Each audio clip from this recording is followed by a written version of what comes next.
Hi, and welcome. You're listening to the X22 Report. My name is Dave, and this is episode 754B, and today's date is August 31st, 2015, and the title of this episode is Ukraine Reignites with Protests and Riots. Let's get right into the economic collapse geopolitical news. Now, I want to talk about privacy, where these companies, especially banks and credit card companies and anything that you kind of sign up to, open an account, they always have these privacy notices, the privacy agreements, and when you actually read them, they're really not giving you privacy. It reminds me of the bills that the government puts forth saying, here's the Patriot Act, which doesn't have anything to do with being a patriot. Here's the USA Freedom Act, which has nothing to do with being free. Here's the Affordable Care Act, which has nothing to do with affordability for health care. And when they put these privacy notices, it has nothing to do with privacy. It means that we can take your information and give it to anyone we want. I mean, the banks right now, when they give you this privacy notice, basically what they're saying is they're going to share your data with every entity in which the bank owns. They share your data with marketing companies, and they obviously share your data with the credit bureaus. What do the credit bureaus do with them? Well, they share it with other organizations. I mean, they share your information like social security numbers, account balances, transaction history, and credit data. Your bank shares your most private financial information with whoever, whenever they want. One of the great lines in one of their privacy statements is, all financial companies need to share customers' personal information to run their everyday business. No, they don't. And when we think that, okay, I signed up for this bank, they have my bank account, everything is being kept private. No, it's being shared all over the place. And the government wants a piece of this. They want a piece of your information, because they understand the corporations have it all. This is why they're pushing for the cyber legislation, because they want the information from the companies, and in return, as a gift, they will not hold them liable for anything that goes wrong with it. And this is why you need to protect your personal information any way you possibly can. Yes, is it hard to protect it when you sign up for a bank? Yeah, it is. But then again, you can sign up with a credit union. It's a little bit better than a bank. You can also protect yourself with emails, correspondence that's going back and forth with the bank by encrypting your email. You can also protect yourself by doing searches with Start Page. It will keep you anonymous, so people don't know where the searches are coming from. You can even use a proxy server, which will show a different location of where you're doing the searches. So there are many different ways that you can protect yourself. I mean, things with your phone, with the credit cards, with the RFID chips in them, where the government can track you, or somebody can steal your information. There's many different products out there that will shield and block the signal. One of them is blockatpocket.com. It's a case that's interwoven with metals like silver, copper, and it blocks the signal completely. It blocks the signal for your phone. It actually blocks radiation from your phone. So that's something good to have. But all of this needs to be done by every single person here in the U.S. And then we need to call on the corporations to say, you know something? If our information is private, it needs to remain private. I didn't give you permission to sell my information just because I joined up with you. Now, we all understand the U.S. government, and it's just not the U.S. government. It's the private Western Central Bank system. They want to do away, or any government which craves power, and that's most of them. They don't like their citizens being armed because they can't control them then. And we know the United States government, they have been trying for a very long time to disarm the American people. And we understand that John Kerry signed the UN Arms Trade Treaty, and he did this back on September 25th, 2013. And we see right now that the representatives are meeting in Mexico this week, and they set up a structure for future conferences on gun control that include a veto-proof decision-making process. Very interesting. Representatives from 130 countries gathered in Mexico. 72 of the countries have ratified the treaty, and they determined that Geneva will be the seat of the permanent secretariat for the ATT.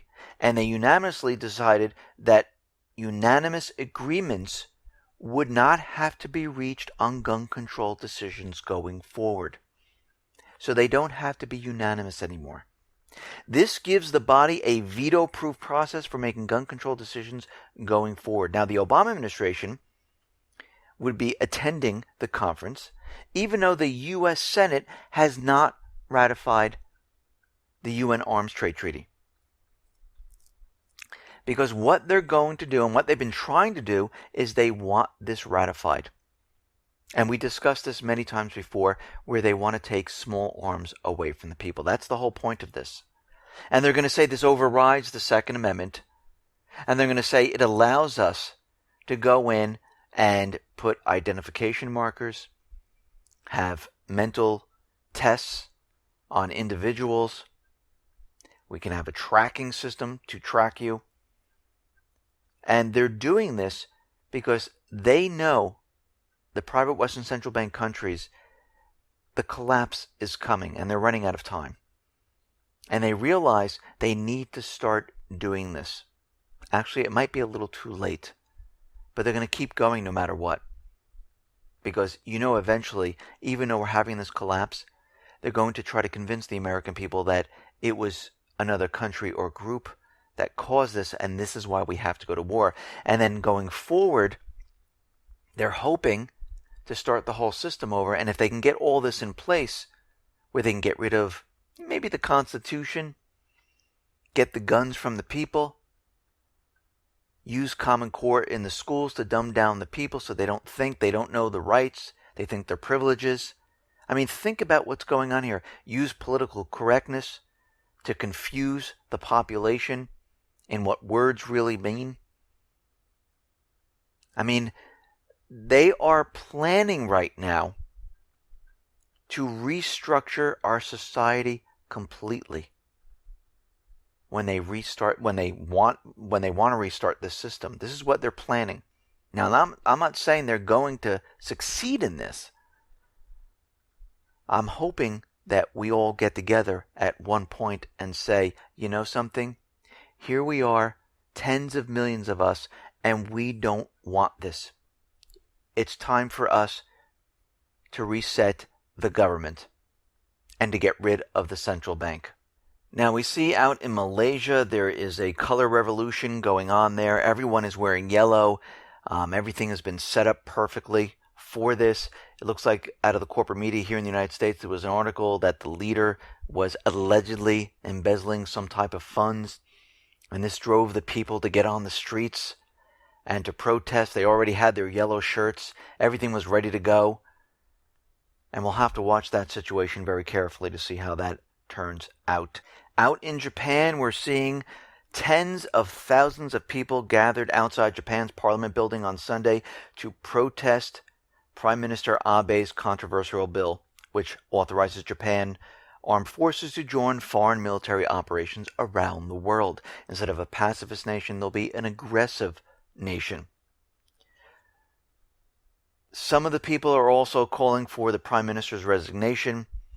Tokyo was completely blanketed with protesters, and they were holding up banners and signs, war is over, no war, no to war, yes to peace, peace not war, stop the security bills. And you have to start to wonder, why do they want to do this at this point? Why all of a sudden do they need to become an aggressive nation to join in military operations around the world? There's no reason for them to do this, unless, of course, we are headed into war. And this is one of the reasons why this is occurring right now. Now, out in South Korea, we understand North Korea and South Korea, they had a little skirmish. They had speakers that were up. They were yelling insults to each other. North Korea allegedly shot at a speaker system. They were being provoked. And we see a couple of things happen during this time period. We see the budget was increased for South Korea. We see the U.S. brought in B-2 bombers, and they put that in Guam. We now see South Korea and the United States coming up with a new operational plan called OPLAN 5015. And what they're going to do is the new plan is going to adapt to changes in the security environment by focusing on making a swifter and more aggressive military response than the previous OPLAN 5027, and incorporating the concept of preemptive strikes. So let's see what happened here. We had the speaker system. They're yelling insults to North Korea, provoking North Korea, hoping they would do something, and allegedly they did do something. Then the U.S. says, okay, we're going to place B-2 bombers in Guam. South Korea says we're going to increase our military budget. And now they came up with a new plan called OPLAN 5015, which allows them for preemptive strikes. All of this is being done. And everything that we've been seeing, all these military assets, all these new plans, the positioning of new military assets, increased military budgets, this is all in preparation for World War III. That's it. This is what they've been doing all along, because they know eventually they will provoke one of these nations, which will then include all of these nations, to go to war. Why? Because the system is collapsing. That's it. We see Obama was visiting Africa. He recently visited Kenya and Ethiopia, his fourth presidential visit to the African continent, and Obama argued that Africa's economic engagement with the U.S. offers the best opportunity for economic empowerment, especially in terms of job creation and capacity building. Obama suggested that China's investment in Africa were essentially extractive and self-serving, and did not offer the long-term benefits the American investor would generate. Well, if we really look at what has occurred in Africa, it's not because of the U.S., it's because of China. China's construction of much-needed infrastructure offers its African partners with the hardware needed for the long-term economic development. The New York Times pointedly observed, Obama's speech in Ethiopia was delivered at the headquarters of the African Union. Guess what? It was built by China and their funds. And Ethiopia itself is one of the African countries that has benefited from Chinese infrastructure investment. Indeed, the transportation and energy infrastructure development that is being provided by Chinese projects across Africa is necessary for the continent's growth. In particular, the expansion of Africa's electrical grid is necessary for industrialization efforts across the continent. The Chinese build roads, they give power, and the U.S. has given them what? Well, when you look at what the U.S. did in Africa, we see that the initiative that the U.S. launched in 2013, this was the goal of doubling Africa's access to electricity in 5 years. However, as the New York Times recently noted, Africans have yet to receive any electricity from Power Africa 2 years into the project. So far, absolutely nothing. And we've seen this before. The U.S. is not going in there to help the people of Africa. The U.S. is going into Africa because China and Russia are there. The government, the central bankers, they're looking for the natural resources. This is what they do to every single country. And you know this is what they're doing because they're telling you this is what China is doing. But China is building their infrastructure. The U.S. is creating more creating terror and looking for those natural resources. And when I say the U.S., I'm not talking about the people. I'm talking about the U.S. government central bankers. I don't include them with the people of the U.S. They're not looking out for our best interest. They're looking out for themselves, period. We see China has been rocked by another blast in the chemical industry zone in Shandong. And again, this is another blast, another message for eventually war. Out in Ukraine, we see Ukraine just terminated the deal with Russia on their defense industry cooperation. So they shut off the electric, they shut down the gas, and now they ended the defense industry cooperation. Very interesting. We see right now that the Donetsk people are going to be having local elections. They're inviting the OSCE into this to observe, because under the Minsk II agreement, they're supposed to have elections, and this is going to happen this November. We see protests and riots reignite in Ukraine. 50 injured after grenade attacks on the parliament. The parliament voted the constitutional changes to give eastern regions a special status. But Poroshenko is saying that no, the special status part is not included in the constitutional changes. I think Poroshenko is losing control of the country. I think the central bankers right now are fed up with him because he has not started the war. They have the right sector out there. The right sector is saying, okay, let's get these riots going because we need to get back to war here. And this is what it looks like at this point, that they're really pushing this as hard as they can. So Poroshenko is out there saying all these people who are rioting will be severely punished. Seems like he's doing a repeat of Yanukovych. The only difference is Yanukovych didn't do anything. Poroshenko is going to do something, and he's going to be overrun, most likely, unless he gets that war started. The central bankers want war. We see U.S., France, Ukraine are going to carry out observation flights over Russia, again to prove there are no troops, there's no military assets, and this is the Open Sky Treaty. They're going to be flying over from today to September 4th. We see there are drills going on in Ukraine at the same time with NATO. This is to provoke Russia. They want them to do something. The U.S. is going to create an elite police unit in Ukraine. The new special forces are designed to replace all existing Interior Ministry units in the future. This new elite police force will be a rapid deployment unit ready to take on anything.